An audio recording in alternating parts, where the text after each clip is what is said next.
अगले साल से परीक्षा, इसकी जो मूल जड़ है ओएमआर, अगले साल से नीट की परीक्षा कंप्यूटर बेस्ड टेस्ट से होगी। शिक्षा मंत्री बोल रहे हैं कि नीट यूजी परीक्षा 2027 का कंप्यूटर पर ली जाएगी, लेकिन क्या कंप्यूटर पर लेने से सिर्फ नीट पेपर लीक या किसी भी एग्जाम पेपर लीक सॉल्व हो सकते हैं?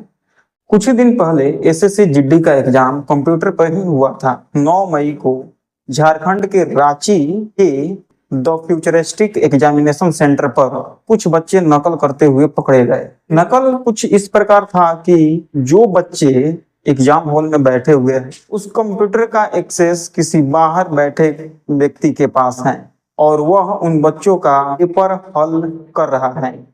और जब ऑब्जर्वर ने देखा कि इन बच्चों का कंप्यूटर का माउस यानी कंप्यूटर का कर्सर अपने आप इधर उधर हो रहे हैं, तो ऑब्जर्वर ने पुलिस को बुलाया और पुलिस को ये सारी मामले बताई और पुलिस ने इस मामले की जांच पड़ताल की और इस मामले में 6 बच्चे को गिरफ्तारी हुई। इन बच्चों का साठगांठ बाहर बैठे किसी रैकेट के साथ थी, यानी इन बच्चों को बोला गया था कि किसी खास तरह का ड्रेस पहन के आने के लिए, ताकि सिस्टम का पहचान आसानी से किया जा सके। मीडिया रिपोर्ट के मुताबिक इस पूरी प्रक्रिया में सेंटर के आईटी हेड का भी साठगांठ था, क्योंकि उस सेंटर पर 2 तरह के सर्वर लगाए हुए थे। यानी एक सर्वर ऐसा जो उन बच्चों की जिनकी परीक्षा सेटिंग से की जा रही थी और दूसरी उन बच्चों की जो परीक्षा नॉर्मल दे रहे थे। और इस सेंटर में ये सूचना प्राप्त हुई थी कि कुछ ऐसे सिस्टम्स हैं जिस पे रिमोट एक्सेस से लोगों का जो क्वेश्चन है उनको रिमोटली सॉल्व किया जा रहा है और जो कैंडिडेट्स हैं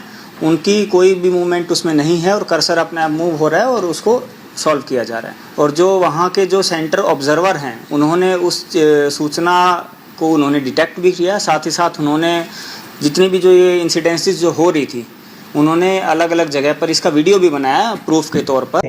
तो एक सेंटर हुआ जहां पे ऑब्जर्वर ने पकड़ लिया कि माउस कर्सर जो है सिस्टम का अलग से चल रहा है, और ऐसे कई सारे सेंटर हो सकते हैं। यानी एसएससी जीडी के छात्रों का कहना है कि ऐसे कई सारे देश में सेंटर हो सकते हैं जिसकी नकल इसी तरह से की गई हो।